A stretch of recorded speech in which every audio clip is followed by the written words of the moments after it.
దర్శనార్థులు దిల్దార్ వార్తలకి స్వాగతం. అయ్యో కవితక పరిస్థితి ఏంద్రా ఇప్పుడు? పుట్టినిల్లు వమ్మన్నది. ఉద్యమంలో బతుకమ్మ వేర్చి ఆడి మహిళలందరినీ ఉద్యమానికి దగ్గర చేసింది. అంటే అక్క పాత్ర కారు గుర్తులుంది అని అంటవా? ఎందుకు లేదు, ఆమె దండ్లాడకాడికి ఆమె దండ్లాడింది. కానీ ఏం లాభం? కని పెంచిన తండ్రే పార్టీతో ఉన్న పేగుబంధాన్ని తెంపిండు. అంటే కేసీఆర్ సారే పార్టీలకెళ్ళి బయటకు పంపిండా? లెటర్ చూడలేదా నువ్వు? మరి కవితక్కనేమో హరీష్ రావు సంతోష్ రావులే నన్ను బయటకు పంపేటట్టు చేసిర్రు అని అంటున్నది. అక్క ఏమేమన్నదో ఇందా మీను. పార్టీలకెళ్ళి వాళ్ళు వీకి పడేసేదేంది, నేనే ఆ పార్టీకి వాళ్ళతో నచ్చిన ఎమ్మెల్సీ పదవికి రాజీనామా చేస్తున్నా అని చెప్పింది కవితక్క. పార్టీని ఇడిచిపెట్టుకుంటా హరీష్ రావును సంతోష్ రావును మల్లో మలక గట్టిగానే అరుచుకున్నది. పార్టీ నుంచి వచ్చిన ఎమ్మెల్సీకి స్పీకర్ ఫార్మాట్ లో చైర్మన్ గారికి నేను పంపుతా ఉన్నాను రాజీనామా పత్రాన్ని. అట్లానే బీఆర్ఎస్ పార్టీ ప్రాథమిక సభ్యత్వానికి కూడా గౌరవ పెద్దలు కేసీఆర్ గారికి రాజీనామాను పంపుతా ఉన్నాను. బీఆర్ఎస్ పార్టీ ఆనాడు టీఆర్ఎస్ పార్టీ పెట్టినాక 9-10 నెలల తర్వాత వచ్చిన హరీష్ రావు గారు డే 1 నుంచి లేరు. నమ్మకం లేకుండా ఆయన పార్టీ నిలబడుతుందో ఉంటుందో పోతుందో అని. ఎప్పుడైతే పార్టీకి ఒక్క క్షణం చెడ్డ పేరు వచ్చిందో ఎక్కడ పోయిండండి ఈయన? చక్కా పోయి వైఎస్ రాజశేఖర రెడ్డిని కలవలే. నేను పెద్ద ట్రబుల్ షూటర్ అంటారు. ట్రబుల్ షూటర్ కాదు, ఈజ్ బబుల్ షూటర్. ఆయన ఏంటంటే ట్రబుల్ ఆయనే క్రియేట్ చేస్తాడు, చేసి నేనే సాల్వ్ చేసినట్టు నటిస్తాడు. నేనేమైనా తప్పు మాట్లాడినా బీఆర్ఎస్ పార్టీ వ్యతిరేకమా సామాజిక తెలంగాణ నినాదానికి? బీఆర్ఎస్ పార్టీకి సామాజిక తెలంగాణ అవసరం లేదా? భౌగోళిక తెలంగాణ వస్తే సరిపోతుందా? బంగారు తెలంగాణ కావాలని కేసీఆర్ గారు ఇచ్చిన నినాదమే కదా. బంగారు తెలంగాణ అంటే ఏంది? హరీష్ రావు ఇంట్లో బంగారం ఉంటే సంతోష్ రావు ఇంట్లో బంగారం ఉంటే బంగారు తెలంగాణ అవుతుందా? కాదు కదా. నా మీద కుట్రలు ఎప్పటి నుండి ప్రారంభమైనాయి? ఎప్పుడైతే హరీష్ రావు గారు రేవంత్ రెడ్డి గారు ఒకే ఫ్లైట్ లో హైదరాబాద్ నుండి ఢిల్లీకో ఢిల్లీ నుండి హైదరాబాద్ లో ఒకే ఫ్లైట్ లో వాళ్ళిద్దరు ప్రయాణం చేసి వచ్చినప్పుడు హరీష్ రావు గారు రేవంత్ రెడ్డి గారి కాలు పట్టుకొని సరెండర్ అయినాక ఈ కుట్రలు స్టార్ట్ అయినాయి. నా మీద ఈ స్టోరీలు స్టార్ట్ అయినాయి. మా కుటుంబాన్ని విడగొట్టాలనేటటువంటి కుట్ర స్టార్ట్ అయింది. నేను ఛాలెంజ్ చేస్తా ఉన్నా, రేవంత్ రెడ్డి గారు మీరు చెప్పండి, ఆ ప్రయాణం జరిగిందా జరగలేదా?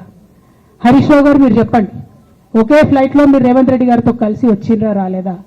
ఆ తర్వాత నుండే నా మీద ఈ కుట్రలు జరుగుతున్నాయా లేదా? నేను రామన్నను బుజ్జగించి గడ్డం పట్టుకొని అడుగుతా ఉన్నా, అన్న నీ చెల్లెని ఒక మహిళా ఎమ్మెల్సీని మన పార్టీ ఆఫీస్లో కూర్చొని నా మీద కుట్రలు జరుగుతున్నాయని నేనంటే మీరు వర్కింగ్ ప్రెసిడెంట్గా ఉన్నారన్నా ఫోన్ చేయరా అన్న నాకు?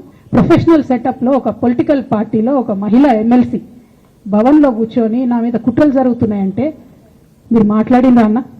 103 రోజులు అయిపోయిందన్న ఇయ్యాలటికి. ఒక్క మాట మాట్లాడినరా? కేసీఆర్ గారు, కేటీఆర్ గారు, నేను, మా కుటుంబం, మాది రక్త సంబంధం. పదవులు పోతేనో పార్టీలకు వెళ్ళి సస్పెండ్ చేస్తేనో పోయేటటువంటి బంధం కాదు. నన్ను ఇలా బలి చేసి పర్వాలే, కానీ రేపటి నాడు ఇదే ప్రమాదం రామన్నకు కూడా పొంచుంది. రేపటి నాడు ఇదే ప్రమాదం మీకు కూడా పొంచుంది.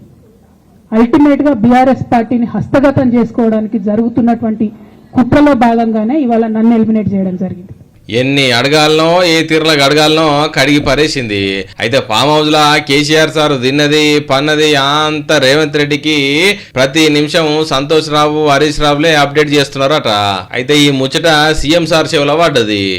ఒకప్పుడు ఏ పార్టీని బతకనియేమో, ఎవరు రాజకీయం కాదు కదా, నిద్రలో కూడా శాసనసభ్యులు అవుతామన్న ఆలోచన చెయ్యొద్దు అని ఆనాడు అక్రమ కేసులు పెట్టి ఎంతమందిని జైళ్ళకు పంపించారు. ఇవాళ వాళ్ళే తన్నుకొని చేస్తున్నారు. ఒకరు కడుపులో కత్తులు పెట్టుకొని కౌగిలించుకుంటున్నారు. ఎవరు అక్కర్లేదు వాళ్ళని వాళ్ళే పొడుచుకుంటున్నారు. ఆయన వెనకాల ఈయన ఉన్నాడని, ఈయన వెనకాల ఆయన ఉన్నాడని. నేను ఒక మాట తెలుసుకున్నాను, అంత చెత్తగాళ్ళ వెనకాల నేనెందుకుంటానయా? నేను నాయకుడిని ఉంటే ముందుంటా, మా వాళ్ళకి తోడుకుంటా. కేటీఆర్ను కేసీఆర్ను ఓడగొట్టేందుకు కారు గుర్తును జీల్చేందుకు హరీష్ రావు ఎన్ని ఎత్తులేయాలనో ఎన్ని స్కెచ్లు వేయాలనో అన్ని వేసిండన్నది. మొత్తానికి ఈ విలేకరుల మీటింగ్ లా ఈ తీర్ల నాన్నకు అన్నకు జాగ్రత్తలు చెప్పింది. జై తెలంగాణ, జై కేసీఆర్.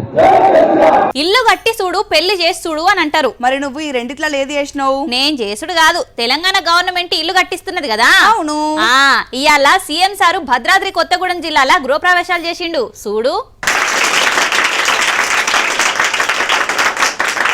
ఇందిరమ్మ ఇండ్ల లబ్ధిదారులది సంబరం అంటే సంబరం కాదు పోరి. సీఎం సారే సయాన భద్రాద్రి కొత్తగూడెం జిల్లా బెండలంపాడుకు పోయి లబ్ధిదారుల కళ్ళల్లో ఆనందం చూసిండు. ఎంతమంది అర్హులుంటే అంతమందికి ఇండ్లు ఇస్తారట.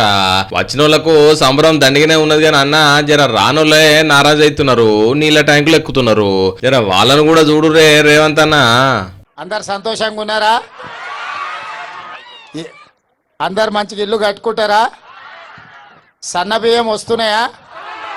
రేషన్ కార్డు వచ్చిందా? ఈ గూడెంలో సప్పట్లు కొడితే పక్క గూడెం వాళ్ళకి ఇల్లు ఇస్తాడు సారు. మీ అందరు సంతోషమే కదా? మీ అందరు సంతోషమే మా సంతోషం. మళ్ళీ ఇప్పుడు 10 ఏళ్ళు అందరు పేదోళ్లకు మనము ఇల్లు ఇచ్చుకుందాం. మీ పిల్లల పెళ్లిళ్ళు చేసుకొని వాళ్ళకు కూడా మళ్ళీ కొత్త ఇల్లు ఇద్దాం. సంతోషమా? ఓకే. గణనాథుల కాడ పిల్లలు గట్టిగానే ఉంటున్నారు. అంత భక్తుందారా పిల్లలకు? ఎందుకుండది? చెవులతో నిన్న పాఠం ఒక్కసారి అయినా నిద్రలో లేపడిగినా చెప్పేటంత ఐక్యూ కావాలి. కళ్ళతోని చదివింది ఒక్కసారి అయినా కళలో కూడా అడిగిన చెప్పేటంత తెలివి ఉండాలని మొక్కుతున్నారు. అంటే పిల్లలు గణపతిని పూజిస్తే తెలివి భగ్గుంటదని అంటవా? ఉంటది. చదివిన ప్రశ్నలనే పరీక్షలో రావాలని మొక్కేటంత భక్తి ఉంటది పిల్లలకు. అయితే నేను కూడా గట్టిగా గొలుస్తారా? ఎందుకు? నువ్వే బడికి పోయేది ఉన్నది లేదు కదా? లేదు గాని నాకు పెయి నిండా నగలు, మంచి మంచి చీరలు కావాలి. అయితే నువ్వు తూర్పు తిరిగి దండం పెట్టు. లేదు లేదు గాని పా గణపతి కాడికి పోదాం. కర్నూలు జిల్లా నంద్యాల కాడ పెట్టిర్రు ఈ అరటిపల్ల గణపతిని. చూస్తుంటే పచ్చగా మంచిగా కళ్ళకు ఇంపుగా కొడుతున్నది కదా. మొత్తం 13,000 అరటికాయలతోని ఈ వినాయకునికి ఇట్లా ఆకృతి తీసుకొని వచ్చిర్రు. లోకం మీద ఎన్ని పండ్లున్నా అరటి పండుకే పూర్ణఫలం అని పేరున్నది కదా. అందరికీ సంపూర్ణ ఆయుష్, సంపూర్ణ ఆరోగ్యం ఉండాలని ఈ గణపతిని తయారు చేసిరట. మంచిగున్నదే అన్నలు మీ ఐడియా. ఇక గుంటూరులో చూడుర్రి 1,50,00,000తోని గణేష్ మండపాన్ని ముద్దుగా ముస్తాబు చేసిర్రు. నిజామాబాద్ లా గణపతి మాలేసిర్రు భక్తులు. ఇక విఘ్నేశ్వరుణ్ణి అక్కడక్కడ గంగమ్మ ఒడికి ధూమ్ ధామ్ గా ఆటపాటలతోని సాగదోలుతున్నారు. అంతా భ్రాంతియేనా జీవితాన వెలుగింతేనా? ఇప్పటికే నా పుణ్యాన ఓ వెలుగు వెలుగుతున్నావు. ఇంకేం వెలగబెట్టలేక ఈ పాట పాడుతున్నావిగా. నీ లెక్క యాంకరింగ్ లోనే నా శేష జీవితం మొత్తం గడిచిపోవాల్సిందేనా? పాలిటిక్స్ లో నా పాదం పడనట్టేనా? ఇక తెలంగాణ బతుకమ్మ సంటి కవితక్క పరిస్థితే పాలిటిక్స్ లో ఏమైందో చూసినావుగా. ఇక మరి కవితక పాలిటిక్స్ లోకి తప్పుకుందంటవారా? అక్క కోసం పార్టీలు కండువాలు పట్టుకొని తయారుగా ఉన్నాయి. అక్కతోటి నేను కూడా ఊడిపోయి కండవ కప్పుకుంటా. నాకు కూడా ఆహ్వానం పలుకుతారంటవా? అయ్యో అందరికి వాళ్ళకి నీకెందుకు వాళ్ళకరు? వాళ్ళ పార్టీ సీట్లన్నీ ఖాళీగానే ఉన్నాయి. అబ్బా ఏ పార్టీ రాది? ప్రజాశాంతి పార్టీ. పాల్కాక తయారుగా ఉన్నాడు చూడు. కవితను బీఆర్ఎస్ పార్టీ నుంచి సస్పెండ్ చేశారు. తనైతే బీసీల కొరకు పోరాడతానంటారు. నిజంగా కవిత నువ్వు బీసీల కొరకు పోరాడాలి అంటే బీసీల ఏకైక పార్టీ ఇప్పుడు ఉన్నది ప్రజాశాంతి పార్టీ మాత్రమే. రా. పాల్సార్ది ఎంత విశాల హృదయముల్లా కవితక్కను కన్న తండ్రే పార్టీలకెళ్లి బయటికి పంపితే నా పార్టీలకు రా అని బంపర్ ఆఫర్ ఇచ్చిండు. పెద్ద పెద్ద పార్టీలే చేర్చుకోవాలంటే టైం తీసుకుంటాయి, ఆలోచించుకుంటాయి. కానీ మన పాల్కాక మాత్రమే మైండ్ లో ఫిక్స్ అయితే బ్లైండ్ గా దూసుకెళ్తాడు.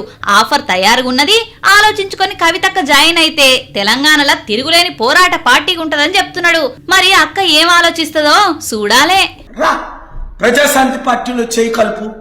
నువ్వు బీజేపీ పంపిన బాణము కాదని రుజువు చేసుకో. బీజేపీ రామచంద్రరావు గారు ఆర్ఎస్ఎస్ బ్రాహ్మణ పార్టీ అంటున్నారు. కాంగ్రెస్ 12 ముఖ్యమంత్రులు చేసిన రెడ్ల పార్టీ అని తెలుసు. మరి ఒక దొరసాన్ని నిన్ను నమ్మాలి అంటే, ప్రజల్లో నీ మీద కాన్ఫిడెన్స్ కలగాలి అంటే నువ్వు గద్దరన్న చేరిన పార్టీ అయిన ప్రజాశాంతి పార్టీలో చేరు. రా, జూబ్లీ హిల్స్ లో పోరాడదాం, రుజువు చేసుకుందాం, అందరి మనసుల్ని వించేద్దాం.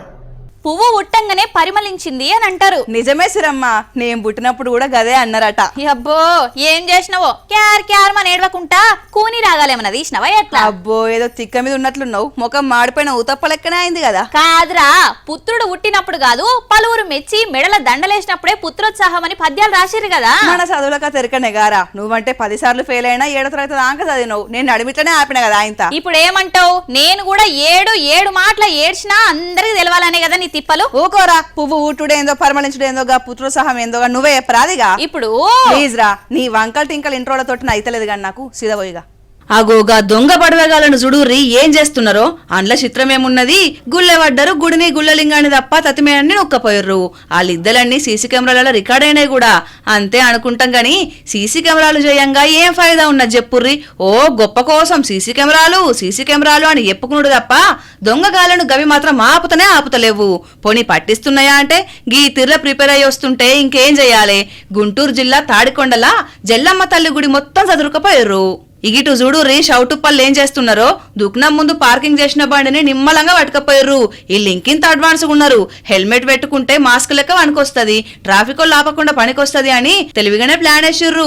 ఇంకేమనాలే, సీసీ కెమెరాలు ఉన్నాయి కదా అని ధైర్యంగా పెట్టిర్రు బండిని. గదే సీసీ కెమెరాలు లేకుంటే భద్రం చేసుకుంటే బతికిపోయేటిది బండి. కానీ గవిటిని చూసుకొని మేకపోతు గాంభీర్యం ప్రదర్శిస్తే అంతా ఆగమే ఉన్నదుల్లా. సీసీ కెమెరాలు ఉన్నాయని చెప్పుకొని మురువా, గవెందుకు పనికి రావట్లేదని చూసుకొని ఎడవా. అంతే ఉన్నది కథ అంతా. ఇవల్ల ఇలాంటి దిల్దార్ వార్తలు మళ్ళొచ్చి దిల్దార్ వార్తల మళ్ళా కలుద్దాం. అంతవరకు చూస్తూనే ఉండండి వనితా టీవీ. నమస్తే. సమర్పించిన వారు Tesco. Associate sponsored by online తో పాటు alive is awesome. Chakra gold leaf, విజయం యొక్క choice. Castles, quick relief from sore throat in 5 minutes.